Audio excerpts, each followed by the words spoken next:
ओफो नैना बेटा, ये सब क्या है? तूने फिर से रोटी के साथ अचार और चटनी बना दी। फ्रिज में सब्जियां रखी हैं, वो क्यों नहीं बनाई? माँ, आप जो बनाए खा लो ना। आपको पता है सब्जी बनाने में कितना टाइम लगता है। पहले उसको धो, छीलो, काटो और फिर बनाओ। इतनी देर कौन गैस के पास खड़ा रहेगा? ना बना, मेरे बस की तो नहीं है। अरे कल को ससुराल जाएगी तो वहां भी क्या ऐसे ही आलस दिखाएगी? उन लोगों को भी बिना सब्जी की ही रोटी खिलाएगी? आप हर बार ससुराल वालों को बीच में क्यों ले आती हो? और इसीलिए तो आपसे कहती हूँ मेरे लिए कोई बड़ा ससुराल ढूंढना जहाँ नौकर चाकर हो, ताकि मुझे ना ये सब ना करना पड़े। ऐसे ही कुछ समय बीत जाता है और नैना के लिए एक बड़े घर का रिश्ता आता है और कुछ समय बाद नैना ब्याह कर अपने ससुराल चली जाती है। शादी के अगले दिन उसकी पहली रसोई की रस्म होती है। वो रसोई में जाती है तो वहां का गैस चूल्हा देखकर हैरान रह जाती है। हे राम, इतना बड़ा गैस चूल्हा! खैर मुझे क्या, अच्छा ही है, ऐसे जल्दी खाना बन जाएगा। फिर वो तरह तरह के पकवान बनाती है। पूरी, कचौरी, आलू की सब्जी, हलवा, रायता सब बनकर तैयार हो गया। अब देखना कैसे ये लोग मेरे हाथ का खाना खाएंगे तो खुश हो जाएंगे। वो मन ही मन ये सब सोच रही होती है कि तभी नैना की ननद डिम्पल और जेठानी अनीता वहां आती है। अरे वाह, खुशबू तो बड़ी अच्छी आ रही है। लेकिन ये क्या, ये तो आधा ही खाना बना है। नहीं दीदी, मैंने तो आलू पूड़ी, हलवा, रायता सब बनाया है। तुम नई नई हो ना, इसीलिए शायद तुम्हें अभी यहाँ के रूल्स पता नहीं। यहाँ खाने में एक नहीं बल्कि 10-10 सब्जियां बनती हैं एक वक्त पर। क्या? इसका मतलब इसीलिए वो इतना बड़ा गैस चूल्हा रखा हुआ है? हाँ और क्या, तुम तो ऐसे हैरान हो रही हो जैसे मैंने तुम्हें 10 नहीं बल्कि 100 सब्जियां बनाने के लिए बोल दिया हो। वो क्या है ना, यहाँ हर किसी को अलग अलग सब्जी पसंद है। अब 1-2 सब्जियां ही बनेंगी तो कुछ लोग तो भूखे ही रह जाएंगे, इसलिए 10 तरह की सब्जियां बनती हैं। अगर किसी को ये ना खाना हो तो वो खा ले, वो ना खाना हो तो कुछ और खा ले। हाँ छोटी भाभी, और आज आप इस घर की परंपरा को आगे बढ़ाओ और फिर हम सबको खाने की टेबल पर बुला लेते हैं। बेचारी नैना की तो ये बात सुनते ही होश उड़ जाते हैं। चल बेटा नैना, हो जा शुरू। अब बन जा तू झांसी की रानी और बना डाल 10 सब्जियां। इतनी सब्जियां तो मेरी शादी में भी नहीं बनी थी जितनी ये लोग मुझसे एक वक्त में ही बनवा लेंगे। कुछ समय बाद वो सबके लिए खाना परोसती है तो उसके हाथों का खाना खाकर सब उसकी खूब तारीफ करते हैं। वाह, क्या कमाल का स्वाद है इन सब्जियों में। सचमुच छोटी बहू, तुम्हारे हाथों में तो जादू है। अब से तुम ही रसोई में 10 तरह की सब्जियां बनाओगी। अब तेरा क्या होगा नैना, बड़ी ऐश मार ली तूने माँ के घर में। अब अच्छे से शामत आई है तेरी। ऐसे कुछ दिन बाद बरसात का मौसम शुरू हो जाता है।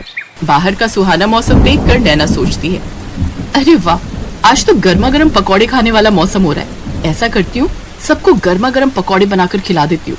तेल में तले होने के कारण वो भारी होते, जिससे सबका पेट भर जाएगा। और साथ में थोड़ी कचौड़ी भी तल देती हूँ। आज शाम का डिनर यही हो जाएगा और मुझे इतनी सारी सब्जियां बनाने से छुट्टी मिल जाएगी। नैना जल्दी से रसोई में जाती है और पकौड़े बनाकर ले आती है। अरे भाभी, ये क्या बना दिया आपने? हमें नहीं खाना ये सब। हमें तो आलू की सब्जी, पनीर भुर्जी, फ्राई भिंडी ये खाना है। और मेरे लिए कद्दू की सब्जी, खट्टी मीठी वाली, और बैंगन का भरता। और मेरे लिए तुम बीन्स की सब्जी, फ्राई गोभी बना देना। और साथ में अरबी की सब्जी, कमल ककड़ी की सब्जी, और हाँ, करेले भी बना लेना। हे भगवान, इन लोगों में अक्ल नाम की चीज है कि नहीं। बारिश के मौसम में जहाँ सब इस तरह का चटपटा खाना खाने को तरसते हैं, तो वही इन लोगों को अभी भी 10 तरह की सब्जी खानी है। हे भगवान, ये कहाँ आकर फंस गई मैं। बेचारी नैना रसोई में जाकर 10 तरह की सब्जियां बनाने में जुट जाती है। ये लो, ससुराल में मेरी पहली बारिश है, मुझे इसके मजे लेने चाहिए।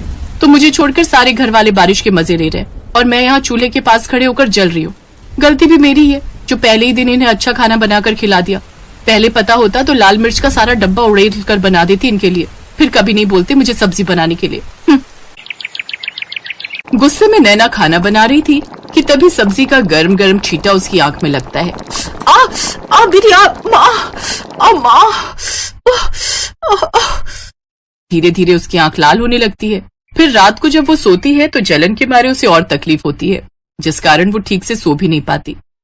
मेरी आंख। अरे नैना, ये तुम्हारी आंख में लालपन तो बढ़ते जा रहा है। मैं आई ड्रॉप डाल देता हूँ, उससे तुम्हें आराम मिलेगा। रौनक नैना की आंखों में आई ड्रॉप डाल देता है, जिससे वो चैन की नींद सो जाती है। लेकिन धीरे धीरे उसकी आंखों में जलन और दर्द बढ़ता जाता है। फिर ऐसे ही कुछ समय बीत जाता है। एक रोज अलग अलग तरह की 10 सब्जियां बनाकर तुम्हें परेशान हो जाती हूँ। घर में सब्जी भी नहीं है और बाहर बारिश भी तेज हो रही है। एक काम करती हूँ, आज आलू की अलग अलग तरह की 10 सब्जियां बना देती हूँ। वो आलू की अलग अलग तरह की सब्जियां जैसे दम आलू, आलू के गुटके, आलू की रसेदार सब्जी जैसी चीजें बनाकर तैयार कर लेती है, जिसे देख उसके ससुराल वाले नाक सिकोड़ते हुए कहते हैं, ये क्या बना डाला आलू की सब्जी, वो भी 10 तरीके से। मुझे ये नहीं खाना, मेरे लिए कुछ और बना कर ले आओ। लेकिन माँ जी आज घर में सब्जी खत्म हो गई थी, बाहर कल रात से लगातार बारिश हो रही है, इसलिए लेने भी नहीं जा सके। अच्छा ठीक है, लेकिन कल से जो भी हो हमें 10 तरह की सब्जियां ही खाने में चाहिए, वो भी अलग अलग तरह की, समझी? अपनी सास की बात सुनकर नैना को गुस्सा तो बहुत आता है, लेकिन फिर वो चुप रह जाती है। ऐसे ही 2 दिन और बीत जाते हैं। एक रोज, उफ, सुबह से आंख में दर्द हो रहा है, लेकिन इससे मेरे ससुराल वालों को क्या, उन्हें तो बस 10 सब्जियां खाने से मतलब है। हॉस्पिटल भी नहीं जा सकती, नहीं तो इनके लिए 10-10 सब्जियां कौन बनाएगा। मुझे तो लगता है मैं एक दिन 10 सब्जियां बनाते बनाते भगवान के पास पहुंच जाऊंगी। जैसे तैसे वो सब्जियां बनाती है, लेकिन एक आंख से ठीक से ना दिखने के कारण उससे या तो कोई सब्जी जल जाती या किसी में नमक मिर्च तेज हो जाता। लेकिन उसके ससुराल वाले उसका दुख समझने की बजाय सब्जी बनाने के लिए उसी को 10 तरह की बातें सुना देते हैं। लेकिन उसके पति से उसका ये दुख देखा नहीं जाता और वो उसे हॉस्पिटल लेकर जाता है, जहां डॉक्टर उसका चेकअप करके कहते हैं, देखिए इनकी आंख में किसी गर्म चीज का छींटा चला गया, जिस वजह से इनका आधा कॉर्निया डैमेज हो गया।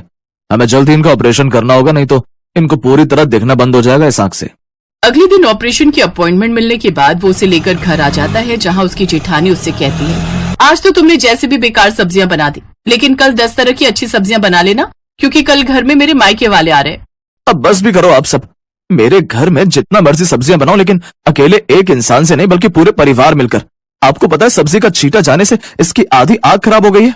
फिर अगले दिन वो उसे ऑपरेशन के लिए ले जाते हैं, जहां उसका सफल इलाज होता है और उसे पूरी तरह दिखना शुरू हो जाता है। 3 दिन बाद वो घर आती है तो उसकी सास उससे, हमें माफ कर दे छोटी बहू, तेरे आने से पहले हमने नौकर रखा हुआ था, लेकिन 10 सब्जियों से परेशान होकर वो भी भाग ही गया। फिर हम सब मिलकर ही सब्जियां बनाने लगे, लेकिन तेरे आने के बाद हमने सब तेरे ऊपर ही छोड़ दिया, जिस कारण तेरी ये हालत। लेकिन अब से तू अकेले काम नहीं करेगी, बल्कि हम सब भी तेरी मदद करेंगे। और हाँ, अब से इस घर में 10 नहीं बल्कि 2 ही तरह की सब्जियां बनेंगी और वो सबको खानी पड़ेंगी। अपनी सास के मुंह से ये बात सुनकर नैना बहुत खुश हुई और अब वो खुशी खुशी अपने ससुराल वालों के साथ रहने लगी।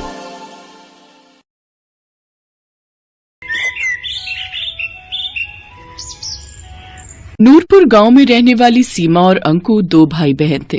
वो बचपन से ही अनाथ थे। उनके माता पिता का देहांत कई साल पहले हो गया था। वो दोनों कूड़ा बिनने का काम करते थे। दीदी, बहुत दिन हो गए, कुछ अच्छा नहीं खाया, आज कुछ अच्छा सा खिला दो। बस इतनी सी बात, चलो मैं खिलाती हूँ। दोनों कल्लू हलवाई की दुकान पर गए और एक एक समोसा खाया। आज तो मजा ही आ गया दीदी, अगर ऐसा ही खाना रोज मिल जाए तो मजा ही आ जाए। नहीं भाई, रोज रोज हम ये अमीरों वाला खाना नहीं खा सकते। हमारे पास जितना है उसी में संतुष्ट रहना सीख। कुछ रोज बाद उस गांव में तेज बारिश आई और उनकी झोपड़ी बह गई। उनके पास जो भी सामान था वो बारिश में बह गया। दीदी आप रो मत, हम सेठ को जाकर बताते हैं तो वो हमारी कुछ न कुछ मदद जरूर करेंगे। वो खड़ूस कहीं का सेठ, वो तो 1 नंबर का लालची है, भला वो हमारी क्या मदद करेगा। चलो तो दीदी एक बार हम उनको अपनी परेशानी बताते हैं। उनका सेठ बड़ा ही खड़ूस था। वो हमेशा उनको कबाड़ के बेहद ही कम पैसे देता था। कुछ देर बाद वो दोनों सेठ के घर पहुँचे और सीमा ने मालिक से कहा, सेठ जी कुछ पैसे चाहिए, खाना खाना है, बारिश में हमारा घर और सब सामान बह गया, हम जल्दी कबाड़ा बिनकर आपके पैसे लौटा देंगे।